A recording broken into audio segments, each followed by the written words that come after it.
जय माता दी दोस्तों, आप सभी का मेरे YouTube चैनल पर स्वागत है। कैसे आप सब? आई होप आप सब बहुत अच्छे हो। माता रानी की कृपा आप सब पर बनी रहे। सो दोस्तों, राधे राधे, जय श्री कृष्ण, हाथी घोड़ा पाल की जय, कन्हैया लाल की। सो दोस्तों, आज का वीडियो है भगवान श्री कृष्ण की जन्माष्टमी किस दिन है, हमें किस तारीख को जन्माष्टमी मनानी है, हमें 6 तारीख को जन्माष्टमी मनानी है कि हमें 7 तारीख को कृष्ण जन्माष्टमी मनानी है। सो आज का विषय यही है कि पूजा पाठ हमें कब करना है, किस समय करना है, और रोहिणी नक्षत्र हमें कब प्राप्त हो रहा है, कब नहीं मिल रहा है। सो इन्हीं सब विषय पर आज बात करेंगे।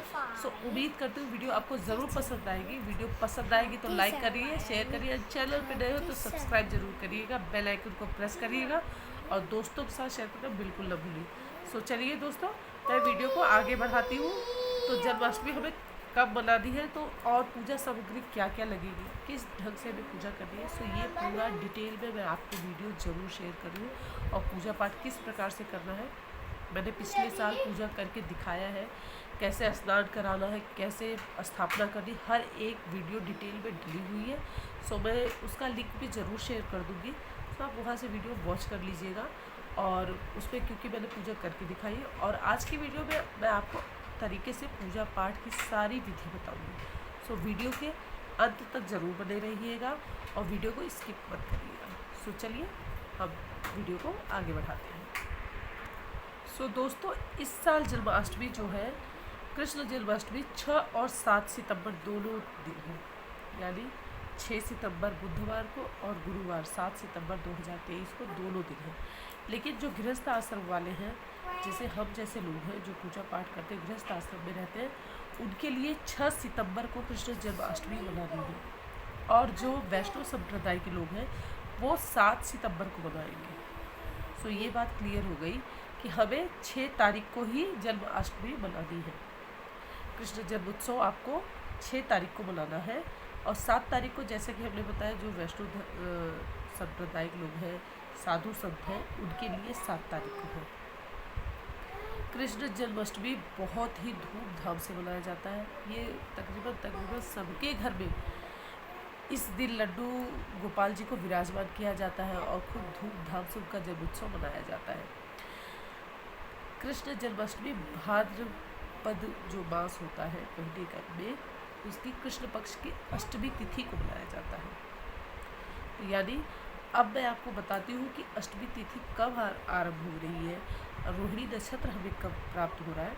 सो एक एक चीज़ डिटेल में सुनिएगा ध्यान से, क्योंकि हमें किस प्रकार से पूजा पाठ करनी है, हमें किस मुहूर्त में पूजा करना है, हर एक चीज़ मैं आपको बताऊँगी। सो उसी हिसाब से हमें पूजा पाठ करना रहेगा। सो चलिए, भाद्रपद माह के कृष्ण पक्ष की अष्टमी तिथि 6 तारीख को है। 6 सितंबर 2023 को दोपहर में, यानी कल दोपहर में 3:37 से शुरू होगी अष्टमी तिथि, जो कि अगले दिन 7 सितंबर 2023 को शाम को 4:14 तक रहेगी। जैसे कि मैं बताती हूँ कि जो उदया तिथि में हमें जब सूर्योदय हो और जो तिथि होती है उसी का मान्य होता है। जैसे कई बार ऐसा होता है कि जैसे दोपहर 11 बजे से एकादशी लगी या कोई ऐसा हुआ है तो उसका मान्य नहीं किया जाता। नवरात्रि में भी कई बार होता है कि 11 बजे से मुहूर्त होता है प्रतिपदा तिथि का, लेकिन हम अगले दिन कलश रखते हैं क्योंकि वो उदया तिथि में मिल रहा है। लेकिन जन्माष्टमी में हमें ऐसे किया जाता है कि हम ये देखते हैं भगवान का जन्म मध्य रात्रि में हुआ था, रात के 12 बजे हुआ था। तो हमें ये देखना है कि भगवान के जन्म के समय अष्टमी है, तो हम उसी तरीके से रहेंगे। अब वैसे तो 7 तारीख को मनाया जाता है, लेकिन 7 तारीख की रात्रि में 12 बजे के समय अष्टमी तिथि ही नहीं है और न रोहिणी नक्षत्र है, तो हम भगवान का उस पर जन्मोत्सव कैसे मनाएंगे।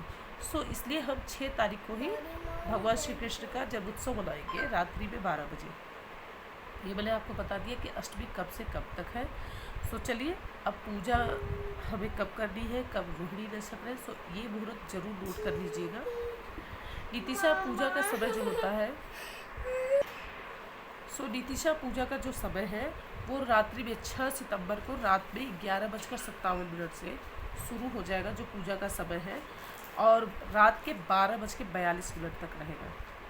अष्टमी तिथि का मैंने आरंभ आपको बता ही दिया है कि 6 सितंबर को रहेगा। 6 सितंबर को दोपहर में 3:37 से शुरू होगा और जो कि 7 सितंबर की शाम के 4:14 तक रहेगा। रोहिणी नक्षत्र जो है इस बार हमें कई बार ऐसा होता है कि कृष्ण जन्मोत्सव में या पूजा के समय रात 12 बजे रोहिणी नक्षत्र प्राप्त नहीं होता, लेकिन इस बार हमें रोहिणी नक्षत्र और अष्टमी दोनों मिल रहा है। सो इस बार का संयोग बहुत अच्छा है। सो रोहिणी नक्षत्र का आरंभ जो है वो 6 सितंबर को सुबह 9:20 से शुरू हो जाएगा और इसका समापन 7 सितंबर को सुबह 10:25 तक रहेगा। सो आप अब इसी से अंदाज़ा लगा सकते हैं कि रोहिणी नक्षत्र में ही भगवान का जन्म हुआ था, तो हमें जन्माष्टमी कब मनानी है, क्योंकि अष्टमी तिथि भी 6 तारीख की रात्रि में ही है और 6 और 7 के मध्य रात्रि में ही है रोहिणी नक्षत्र भी और अष्टमी तिथि भी।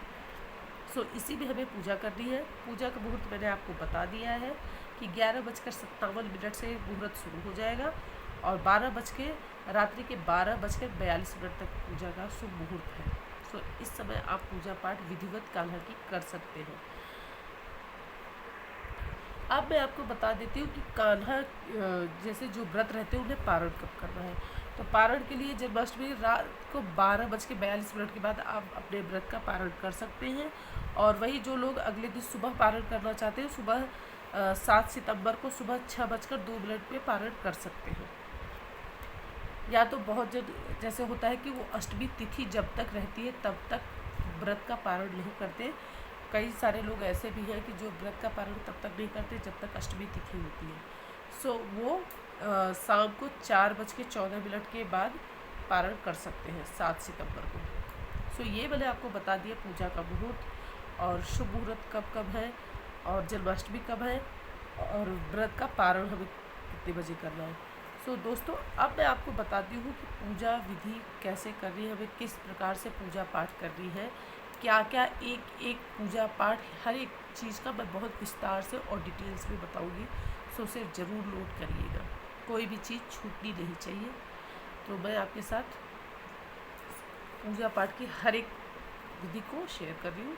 सो चलिए अब मैं आपको बताती हूँ। तो सबसे पहले आपके पास अगर लड्डू गोपाल जी है तो और उनका आपने जब एक बार करा लिया, जैसे कि खीरे में रख के या कद्दू ला के उसमें रख के कान्हा जी का को रख दिया जाता है। आप तकरीबन शाम के ही समय जब शाम को मंदिर में पूजा पाठ हो जाता है तो उसके बाद आप कान्हा जी को रख दीजिए, या तो बहुत जन क्या करते हैं सुबह के टाइम ही कान्हा को कद्दू में या खीरे में रख देते हैं। रख के उन्हें ढक दीजिए और अच्छे से वो फूल पत्र वगैरह सब चढ़ा के रखिएगा, क्योंकि भगवान को एक ढंग से उनका जन्म कराया जाता है। और फिर उसके बाद अगर आपने एक बार ऐसे कर लिया तो हर साल जन्म नहीं करवाया जाता, हर साल सिर्फ उनका जन्मोत्सव मनाया जाता है। और अगर आपने पहली बार लड्डू गोपाल खरीदे हैं और अभी तक उनका जन्म नहीं करवाया गया तो आप इस तरीके से कर सकते हैं। उसके बाद रात्रि में उसमें थोड़े से गुलाब की पंखुड़ियाँ डाल दीजिए, गुलाब जल छिड़क दीजिएगा, मतलब एकदम बहुत अच्छे से विधिवत तरीके से आप प्रॉपर वहाँ पे इत्र वगैरह छिड़क कर गुलाब जल वगैरह छिड़क के एकदम बहुत बढ़िया तरीके से व्यवस्था कर दीजिए, क्योंकि मैं बहुत एक्साइटेड हूँ। इस तरीके से किया जाता है ना तो बता नहीं सकती क्या सुकूनता मिलती है और कितना आनंद आता है। सो ये जो करता है उसे ये चीज़ ज़रूर फील होगी। सो फिर उसके बाद हमें क्या करना है, पूजा पाठ की सारी तैयारी कर लीजिए। जैसे लड्डू गोपाल जी को सुबह स्नान करा के एक बार वस्त्र जरूर पहना दीजिएगा। सुबह की पूजा करने के बाद ही उन्हें ऐसे आपको खीरे में या उसमें रखना है। बहुत जल्द शाम को रखते हैं, बहुत जल्द सुबह ही रख देते हैं, लेकिन सुबह की पूजा करने के बाद ही रखना है आपको। और फिर उसके बाद आप पूजा की थाल पूरी तैयार कर लीजिए, जिसमें आपको नारियल रखना है। आपके सामर्थ्य अनुसार जो भी मिठाई की व्यवस्था आप कर सकते हैं वो ज़रूर कर लीजिएगा। माखन मिश्री ज़रूर रखिएगा, खीरा ज़रूर रखना है, फल फ्रूट रख लीजिएगा, पंच मेवा रख लीजिएगा। ये अपने ऊपर है, ये देखिए ये अपने श्रद्धा के ऊपर है। ये ज़रूरी नहीं है कि हमें इतना सारी चीज़ें वो करनी है, नहीं, ये अपने ऊपर है कि हम क्या क्या कर सकते हैं। बहुत जन तो देखिए तामसिक चीज़ ना भी ना हो तो बहुत जन तो वहाँ चॉकलेट भी रखते हैं, जूस भी रखते हैं। सो बच्चे हैं, बच्चों वाला घर है तो वहाँ पे आप ये भी व्यवस्था कर सकते हैं, इसमें कोई बुराई नहीं है। और उनके लिए जो भी भोग का इंतज़ाम आप कर सकते हैं वो अपनी श्रद्धा के ऊपर है। घर पे आप हलवा बना लीजिए, खीर बना लीजिए, पूरी सब्ज़ी जो बना सकते हैं, ये अपने ऊपर है। आप वो बना के वो भोग लगेगा उन्हें। फिर उसके बाद ये तो मैंने आपको बता दिया उनके प्रसाद की व्यवस्था। अब पूजन की थाली में हम क्या क्या रखेंगे वो बता देती हूँ। पूजन की थाली में आपको माला फूल चाहिए, अक्षत चाहिए, रोली चाहिए, गुलाल चाहिए, चंदन चाहिए, इत्र चाहिए, जनेऊ चाहिए। हर एक चीज़ जैसे पूजा पाठ की, देखिए मैं हर बार सामग्री आपको बताई हूँ कि पूजा पाठ की सामग्री में क्या क्या लगता है। गोपी चंदन जरूर ले लीजिएगा, क्योंकि कान्हा को गोपी चंदन या पीला चंदन, अष्टगंध चंदन बहुत चढ़ता है। सो ये सब पूरा सामग्री आप रख लीजिए। एक दिया बना लीजिएगा घी का, और पंचामृत जरूर रखिएगा, दूध, दही, घी, चीनी, शहद। सो ये 5 चीज़ जरूर रखिएगा। और जब कान्हा का जन्म आप करा लें, सो उन्हें एक थाली में, पीतल की थाली में थोड़ी सी गुलाब की पंखुड़ियाँ डाल के वहाँ पर श्री कृष्ण की जयकारा लगाते हुए, नंद के बाबा के घर जब भगवान जन्म लिए थे तो कैसा उत्सव सा हो जाता है, उजाला सा हो जाता है। सो खूब जयकारा लगाते हुए, या तो अपने मन में जय श्री कृष्ण, जय श्री कृष्ण, हरे कृष्ण, राधे राधे, जो भी मंत्र आपको प्रिय है आप वो कंटिन्यू जपते रहिए। और भगवान का जन्म करा लेने के बाद वहाँ पे पीतल की थाली में गुलाब की पंखुड़ियाँ डाल के कान्हा को रख दीजिए। और उसके बाद बहुत ठंडा जल न रहे और न बहुत गर्म रहे, एकदम नॉर्मल जल से पहले स्नान कराइए। फिर दक्षिणावर्ती शंख में दूध, घी, दही, चीनी, शक्कर सब भर के पुरुष सूक्त के 16 मंत्र को बोलते हुए उनका अभिषेक कराइए। अगर आपको नहीं आता तो आप मोबाइल में भी चालू करके रख सकते हैं, इसमें कोई दोष नहीं है। और आप मन में जो जाप करना चाहते हैं वो जप कर सकते हैं। सो अभिषेक ऐसे ही होगा, भर के दक्षिणावर्ती शंख में भर के भगवान का प्रॉपर अभिषेक करवाइए पंचामृत से। फिर स्नान करा लेने के बाद उन्हें शुद्ध जल से स्नान कराइए। फिर उन्हें अच्छे से पोंछ कर साफ करके तब लड्डू गोपाल जी को नए वस्त्र, उन्हें पूरा श्रृंगार उनका करिए, पूरा पूरा श्रृंगार करिए जैसे माँ यशोदा उन्हें सजा के रखती थी। उनको मुकुट, मोर की पंख लगाना बिल्कुल न भूलें, मोर मुकुट जरूर चाहिए होता है। उन्हें तिलक लगाइए, इत्र लगाइए, कानों में बाली, उनके गले के लिए, कमर में, हाथों में कड़ा, करधनी और पजेब सब कुछ पहनाइए जैसी आपकी श्रद्धा हो। अगर आप गोल्ड का पहना सकते हैं, आप चांदी का पहना सकते हैं, वो आपके ऊपर है। चांदी की बांसुरी रख सकते हैं, नॉर्मल बांसुरी रख सकते हैं, जैसा भी कर सकते हैं, वो अपनी श्रद्धा है। देखिए अपनी श्रद्धा की बात होती है। अब ऐसा ना हो कि आपके पास हो फिर भी कह दो प्रभु मेरी श्रद्धा है, बस नहीं।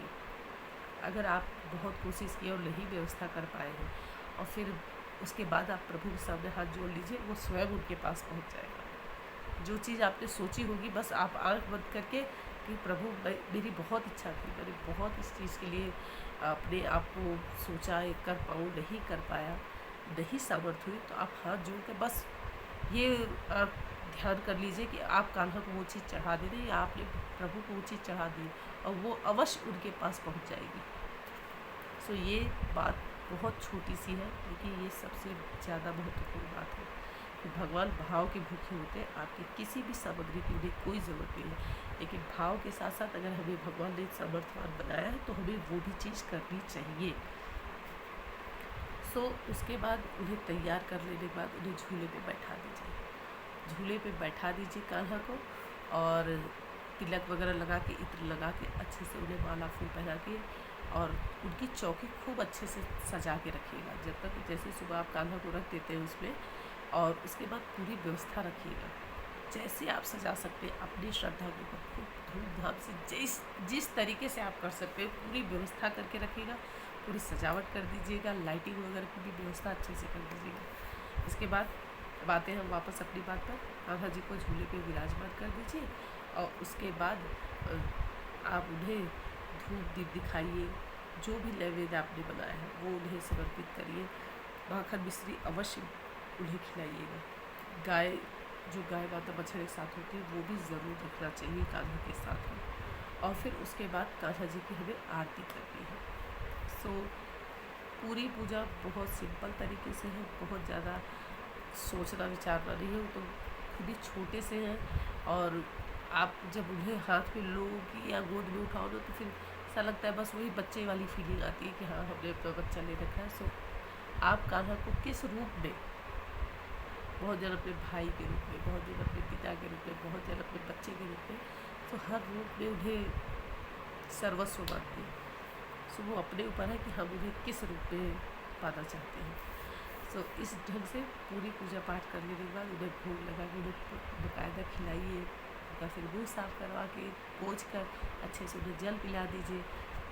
पान का बीड़ा जरूर अर्पित करिएगा और उनके हर भोग में तुलसी दल डालना बिल्कुल ना भूलें। सो तुलसी दल जरूर होना चाहिए, बिना तुलसी दल के भगवान को भोग अर्पित नहीं किया जाता। हाँ, मार्केट में 10 रुपये की वैजयंती माला आती है, अगर आप ले पाते हैं तो अच्छी बात है, नहीं ले पाते तो कोई बात नहीं, वैजयंती माला भी जरूर अर्पित करिएगा उन्हें। बहुत सारे घर में झांकियाँ बनाई जाती, जो भी डेकोरेशन आप कर सकते हैं वो अपने ऊपर है, हमारी जैसी सामर्थ्य हो वैसा डेकोरेशन वगैरह करके पूरी तैयारी करके रख सकते हैं।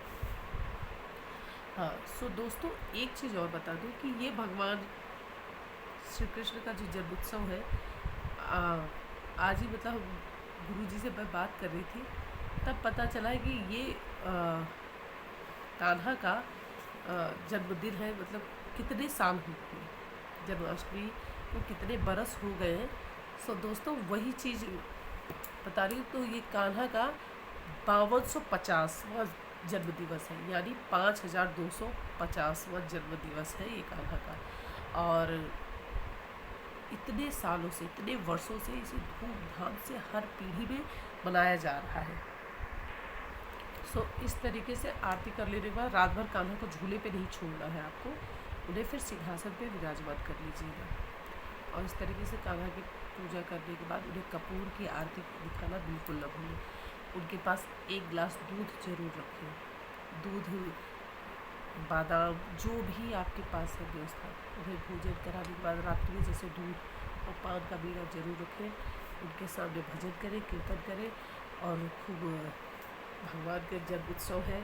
सो आप चाहें तो कृष्ण भगवान के लिए भजन गा सकते हैं, रात्रि में जागरण कर सकते हैं। ये अपनी सामर्थ्य के ऊपर है कि हम किस तरीके से क्या चीज़ कर सकते हैं। सो दोस्तों ये छोटी सी जो जानकारी मेरे पास थी वो मैंने आपके साथ शेयर किया। और इसमें अगर कोई चीज़ भूल गई हो, वैसे मुझे ध्यान नहीं आ रहा, अभी आप देखेंगे कैसा लग रहा है। नींद पूरी नहीं हुई है क्योंकि हम झांकी बना रहे हैं, झांकियों में थोड़ा सा समय लग जाता है, रात में तकरीबन 2 बज जाते हैं कई बार। सो नींद पूरी नहीं हो पा रही है। अगर कोई चीज़ मैं भूल गई सो मैं लिंक ज़रूर शेयर कर दूँगी अपने पिछले साल की पूजा पाठ का, आप वीडियो वहाँ से पूरा प्रॉपर तरीके से वॉच कर लीजिए। सो मैं मिलूँगी आपसे नेक्स्ट वीडियो में, तब तक के लिए जय माता दी। और वीडियो पसंद आए तो प्लीज़ लाइक करिए, शेयर करिए, चैनल पर नए हो सब्सक्राइब जरूर करिएगा, बेल आइकन को प्रेस करिएगा, दोस्तों के साथ शेयर करना बिल्कुल ना भूलिए। और आप जन्माष्टमी कैसे बना रहे हैं सो कमेंट करके ज़रूर बताइएगा अपना एक्सपीरियंस। आप अगर शेयर करेंगे तो कई सारी चीज़ मुझे भी आपसे सीखने के लिए मिलेगी, तो मुझे भी आप लोगों से कुछ न कुछ सीखने को मिलेगा। सो अगर कोई चीज़ मैं भूल गई हूँ, नहीं बता पाई हूँ, तो आप ज़रूर मुझे बताइएगा और मैं भी मुझे भी आप ही लोगों से सीखने के लिए मिलता है, क्योंकि यूट्यूब का परिवार मेरा परिवार है, तो इसमें हमें भी कुछ सीखने के लिए मिलेगा। सो जो भी जानकारी होता है वो मैं आपके साथ शेयर करती हूँ, और आपके पास भी जो जानकारी हो आप भी हमारे साथ शेयर कर सकते हैं। सो मैं मिलूँगी आपसे नेक्स्ट वीडियो में, तब तक के लिए जय माता दी, राधे राधे, जय श्री कृष्ण, बाय बाय।